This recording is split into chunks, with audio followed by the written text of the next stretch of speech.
కుమార్ గారని. ప్రపంచంలోని కోవిడ్‌కి, డెంగ్యూకి చెప్పిన వ్యక్తిని. ఇక్కడ మీరు చూడొచ్చు ఏదైతే పేషెంట్ ఉన్నాడో 1,00,000 ప్లేట్‌లెట్ ప్రైవేట్ హాస్పిటల్‌లో ఉన్నాడు. ప్రైవేట్ హాస్పిటల్ 9వ తారీఖు ఉండే, 10వ తారీఖు వరకు నా దగ్గర రాలేదు.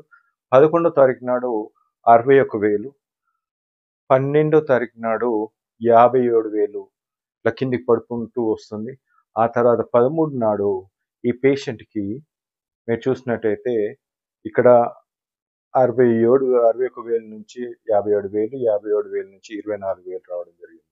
దెన్ ద పేషెంట్ నాకు రీచ్ అయిన తర్వాత ఇమ్మీడియేట్‌గా నా ప్రోటోకాల్ ట్రీట్మెంట్‌తో మెడిసిన్ ఇచ్చినప్పుడు దెన్ 23,000 నుంచి 34,000 12 గంటల్లో. ఒక్క రోజులో చూసినట్టయితే 72 ఆల్మోస్ట్ 72,000 ప్లేట్లెట్స్ అనేది పెరిగింది. ఆ మరుసటి రోజు మళ్ళీ 15థ్ రోజు చూసినట్టయితే నెక్స్ట్ డే 2 డేస్ తర్వాత ఇట్ హ్యాస్ గాన్ టు 2,11,000.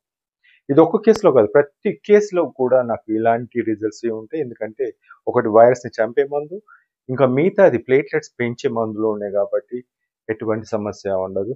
మీరు సంవత్సరాలుగా అంటే ఒక 82 సంవత్సరాలు మామూలుగా అయితే 1700 అంటే 200 సంవత్సరాల కింద డెంగ్యూ వచ్చింది. బట్ నా ట్రీట్మెంట్ ప్రోటోకాల్‌తో ఎటువంటి సమస్య ఉండదు, ఎటువంటి ప్రాబ్లమ్ ఉండదు.